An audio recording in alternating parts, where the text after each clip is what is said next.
एक और व्लॉग में आपका स्वागत है। और ये जो जगह आप देख रहे हैं ये है नील आइलैंड में पटवारी ऑफिस। यही वो जगह है जहाँ से आपको बोट बुक करवानी होगी अगर आपको आइलैंड से बाहर जाना है तो।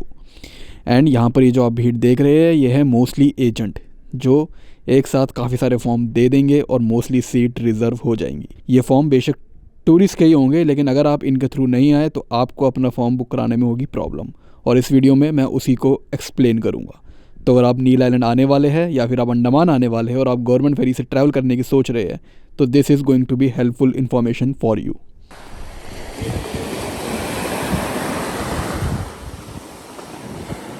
Hello everyone. सो ये वीडियो का टाइटल आपने देख लिया होगा जिसमें मैंने थोड़ा सा हार्श टाइटल रखा है। मैं जो स्कैम बोल रहा हूँ वो स्कैम भी है and at the same time जो मैं एक और चीज़ बोल रहा हूँ दिस इज़ नॉट टूरिज़म। वो दिस इज़ नॉट टूरिज़म मैं इसलिए बोल रहा हूँ क्योंकि एक एक्सपीरियंस यहाँ का है जो हमें बहुत ज़्यादा हैक्टिक लगा। वो है यहाँ पर बोट बुक कराना। तो अगर आप आ रहे हैं, अगर आप यहाँ पर अगर आपकी बोट बुक है तो यहाँ पर 4 बोटें चलती हैं। मैं अपने अलग अलग ब्लॉग्स में भी बता चुका हूँ कि ग्रीन ओशन है, गवर्नमेंट की बोट है, मैक्रूज़ है एंड सी लिंक है। उसके अलावा भी शायद कोई और आती है पर मेन ये 4 है। अभी green ocean and sea link बंद है, मैक्रूज़ चल रही है जो फुल चल रही है एंड गवर्नमेंट। तो गवर्नमेंट की बोट पता है हम सबको सबसे ज़्यादा सस्ती होती है। तो गवर्नमेंट की बोट के अंदर मैंने ये चीज़ बहुत देखी हो कि अब मैंने प्राइवेट बुक नहीं करी तो पता नहीं उसके अंदर भी ऐसी चीज़ हो रही है नहीं हो रही, बट गवर्नमेंट की बोट के अंदर ये चीज़ मैंने बहुत ज़्यादा देखी है कि वहाँ पर वो ना कुछ लोगों से कंट्रोल हो रही है जो है एजेंट। अब वो उनका काम है, चलो ठीक है क्योंकि आप उनके गेस्ट हैं। आप अगर हनीमून पे आ रहे हैं या फैमिली के साथ है तो गवर्नमेंट की बोट पे क्या होता है सुबह 4 बजे लाइनें लगती है, कभी रात को खड़े रहते हैं 2-2 बजे से।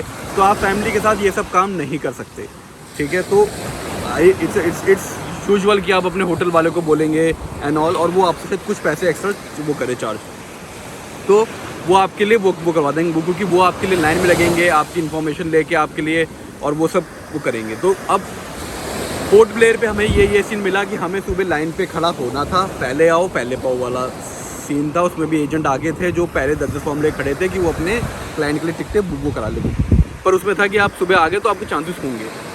उसके बाद आपका हैवलॉक में और नील आइलैंड में ये है कि आपको एक दिन पहले फॉर्म सबमिट कराना होता है, एक से 2 दिन पहले, और वो फॉर्म सबमिट के बाद अगर आपका नाम लिस्ट पे आता है तो आप लास्ट डे पे टिकट ले सकते हो। तो आपको लास्ट डे तक नहीं पता होता कि आप जा रहे हो, ठीक है। अगर आप खुद करने वाले हो तो वो वाली चीज़ एजेंट को ज़्यादातर कंफर्म करवा लेते हैं।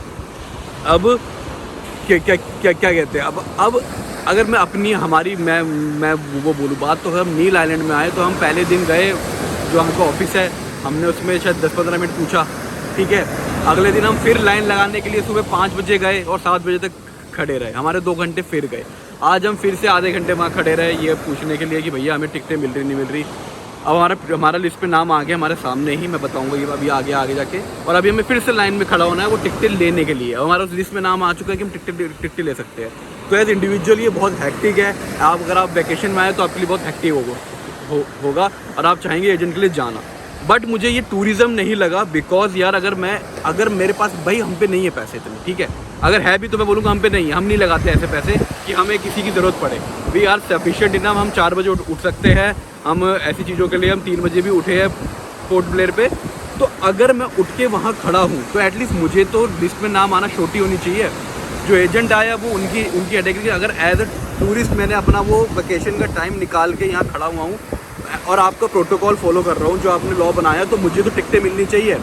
तो अब क्या है कि हमारा हैवलॉक में सारी टिकटें फुल थी। लास्ट टाइम पे उसने बोला 1 घंटे पहले आ जाओ। हम हैवलॉक को तो बहुत बार गए टिकट काउंटर, लास्ट टाइम पे उसने बोला चलो 8-9 टिकटें खाली है, लो 2 टिकटें ले लो।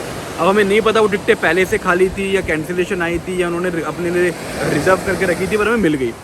यहाँ पर कल क्या हुआ कि हम सुबह पहुँचे 5 बजे, हमारा नंबर था 6 नंबर था।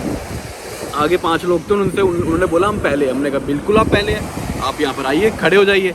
पहले बंदे ने जैसे ही काउंट वो खुलता है गेट 7 बजे, उसने निकाले 40 नाम, मतलब उसके फॉर्म थे, उसके फॉर्म जितने भी उसमें 40 नाम थे, ठीक है। जब उसने पूछा जो पटवारी है, दूसरे बंदे के पास थे 30 से करीब, उन्होंने पूछा भाई 70 तो तुम ही लोग ले आए। तो पीछे से 3-4 लड़के और आगे, सर हमारा जो लड़के मैंने खड़े नहीं देखे थे वहाँ पर, बट फिर भी अगर 4 से 5 लोगों के पास 70 नाम हैं 94 की शिप है। उसके अलावा भी और एजेंट थे, कुछ आगे कुछ पीछे। तो यार पूरा आइलैंड इन पाँच के पास है क्या? मतलब अगर हम ऐसे इंडिविजुअल हम जा रहे हैं तो क्या हम अपना टिकट बुक नहीं करवा सकते खुद से? अगर मुझे इनका नंबर नहीं मिला तो आप क्या कह रहे हो मैं इस आइलैंड से बाहर नहीं निकल पाऊँगा? क्या ये सीन है? अब आप कहेंगे भैया हमारा तो बुक है तो हम तो ये प्रॉब्लम नहीं है। इसका मैं बता दूँ, पोर्ट ब्लेयर पे एंड टाइम में सीलिंग कैंसिल हुई थी। सीलिंग कैंसिल होती, सीलिंग का पूरा क्राउड गवर्नमेंट की तरफ शिफ्ट हो गया। अच्छी बात ये थी कि वहाँ से जो गवर्नमेंट फेरी चलती है उसमें 450 सीट थी, ठीक है। अब जो सीलिंग का क्राउड शिफ्ट हुआ वो सारे टूरिस्ट थे, आगे काफ़ी सारे एजेंट खड़े हुए थे। अब वो एजेंट अगर बल्क में बुकिंग कर लेते स्टार्टिंग में ही तो वो सीलिंग का सारा क्राउड रह जाता, ठीक है। तो वहाँ पर आप जैसे टूरिस्ट ही फंसते क्योंकि किसी ने आपसे पहले आके बहुत बल्क में टिकटें ले ली है, और वो भी गेस्ट के लिए लिए, मान रहा हूँ। लेकिन कितनी बार क्या होता है गेस्ट ना चेंज कर दो, उन्होंने टिकटें नहीं ली, उन्होंने अपना नाम बुक कराया है, ठीक है। तो टिकटें तो ली नहीं है। अब अगर वो चाहे तो अपना डे एक्सटेंड कर सकते हैं उस जगह पे। जैसे कल हमें कोई मिला, वो परसों यहाँ पर उनकी एक नाइट थी, अब बोटिंग यहाँ 4:30 बजे आई है तो वो क्या घूमेंगे? उन्होंने एक नाइट अपनी एक्सटेंड कर ली क्योंकि उनकी फ्लाइट में था टाइम। तो ऐसे कोई भी कर सकता है, लेकिन एंड टाइम तक वो टिकट उनके नाम, वो जो स्लॉट है वो रहेगा बुक। तो अगर आखिरी 1 घंटे में वो नहीं पहुँचे तो आपको वो टिकटें मिलेगी, तो आप वहाँ पर खड़े रहोगे। तो ये लोग मेहनत करते हैं। कल हमने देखा रात भर गाड़ी लगा के वहीं सोते हैं, वो करते हैं, मेहनत कर रहे हैं, कोई बात नहीं, मेरे को इनसे प्रॉब्लम नहीं है। मुझे एक तो बोट्स कम है, ठीक है। सेकंड प्रॉब्लम ये है कि यार अगर मैं वही से मैं बोल रहा हूँ कि मैं अगर इंडिविजुअली जा रहा हूँ तो क्या हमें टिकटें नहीं मिलेगी क्योंकि मैं इन 5-6 लोगों से नहीं मिला। तो मेरी ये सबसे बड़ा इशू है। बाद में बोट जाता हूँ कि शायद सब ठीक हो जाए, लेकिन अभी हमें ये बहुत ही ज़्यादा बड़ा इशू लगा। एंड हाँ, और क्योंकि because of the government law, जो यहाँ के लॉ में बताया है कि एक बंदे को एक फॉर्म अलाउ होता है, एक फॉर्म में सिर्फ 5 नाम ही आप डाल सकते हैं, और ये 10-10 फॉर्म लेके वो होते हैं खड़े। तो आज इन्होंने हमको की हमारी खबर इन तक पहुँच गई थी कि हम बोलने वाले हैं बात कि भैया ये क्या सीन है। तो इन्होंने आज हमको गेट खोलते ही बोल दिया जिनके गेस्ट यहाँ हैं वो 2 फॉर्म, क्योंकि हम वहाँ खड़े थे, अदरवाइज़ ऐसा नहीं है। और किसी का गेस्ट वहाँ पर था नहीं, तो हर कोई 10-10 फॉर्म लेके खड़ा है। तो ये बहुत ही ज़्यादा मतलब अनएक्सपेक्टेड है, अनएथिकल है। आप मेहनत कर रहे हैं, कीजिए, हमें आपसे कोई इशू नहीं है। हमें उस प्रोसेस से इशू है कि एज ए इंडिविजुअल हमें स्ट्रगल करना पड़ रहा है, रेत के सक गई, हमें स्ट्रगल करना पड़ रहा है, हमें बार बार आना पड़ रहा है। हमारे कम से कम 2 दिन के हैवलॉक के नील के 6 घंटे यहाँ ही बीत गए। हैवलॉक में हमने 7 घंटे लगा दिए होंगे कम से कम, अलग अलग टाइम पे खड़े हुए।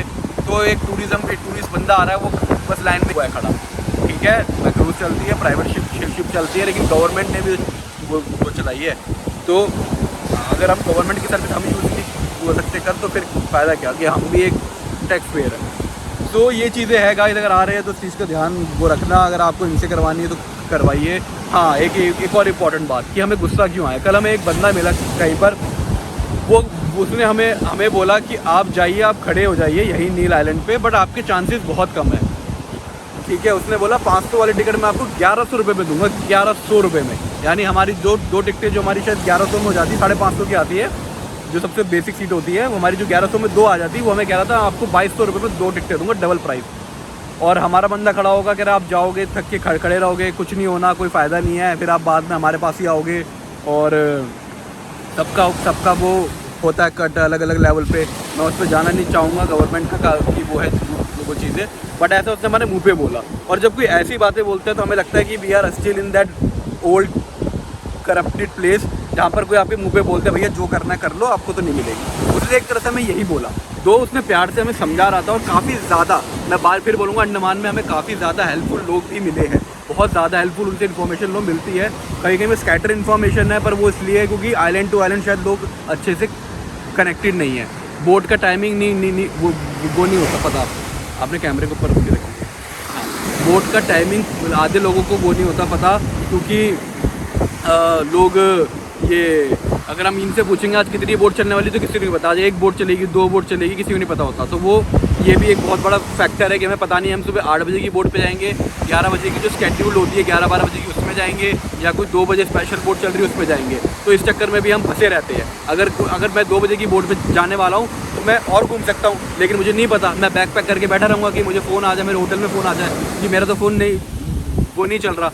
तो ये सब इश्यूज़ है गाइस। तो ये सब देख के आइए, अगर आप खुद से आना चाह रहे हैं हमने अपना बात करके आगे जाके बात करी, हमारा काम हो गया, हमें यहाँ से भी वापस टिकटें मिल चुकी है पोर्ट ब्लेयर जाने के लिए।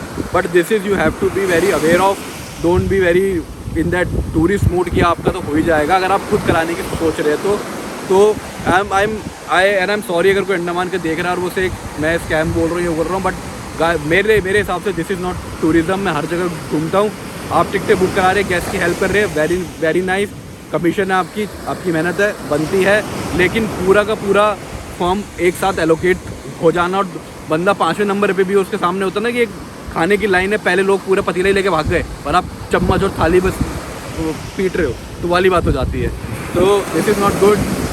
तो देख के आइएगा, आई होप बहुत जल्दी बोटों की इशू सॉल्व हो जाएंगे, थोड़ी और गवर्नमेंट बोट चल जाएंगी बोट और प्राइवेट बोट हो जाएंगी चल। तो ये था, अब बंद कर दिया? नहीं। आप कुछ बोलना चाहेंगे? नहीं नहीं, ये नहीं बोलना चाहेंगे, तो चलते हैं गाइस। तो बोल दिया तूने यार। हाँ सब बोल दिया, मतलब मैंने बहुत भड़ास थी इस चीज़ को लेके कि यार हम बार बार वही जाते हैं, बार सबसे मेन पॉइंट हमारा वही है। अगर देखा जाए एक ही चीज़ बोलूँगा कि रूल जो कहता है वो यही कहता है कि एक फॉर्म पे एक बंदा एक फॉर्म लेके आ सकता है और उस फॉर्म पे 5 लोग के नाम हो सकते हैं सिर्फ। तो प्रॉब्लम यहाँ पे ये थी कि एजेंट्स तो यार अपना काम करेंगे ही, जो उनका काम है, मगर यहाँ के जो गवर्नमेंट ऑफिशियल्स हैं वो भी तो उनसे 40 नाम एक साथ ले रहे हैं ना, वो भी तो गलत है। So that is what he is saying is the corrupted part. हाँ, तो वो थोड़ा सा बस एक बार ठीक हो जाए यहाँ पर कि कोई एजेंट भी आ रहा है तो उस पर भी कैप हो कि भैया तू 10 से ज़्यादा नाम नहीं दे सकता, नहीं 5 से ज़्यादा नाम एक एजेंट नहीं दे सकता, ठीक है। तो 5 अगर 10 एजेंट खड़े हो रहे तो ठीक है, क्योंकि वो एक तरह से टूरिस्ट ही हो रहे खड़े, बट एक एजेंट सीधा पूरी लाइन कंट्रोल कर लेगा, दैट्स नॉट गुड। तो चलो बहुत बोल दिया इस टॉपिक पे, चलते हैं आगे। और आपको बाकी अंडमान की series please watch it, Diglipur तक हम जाएंगे, तो काफ़ी एक्साइटिंग और काफ़ी इन्फॉर्मेटिव है।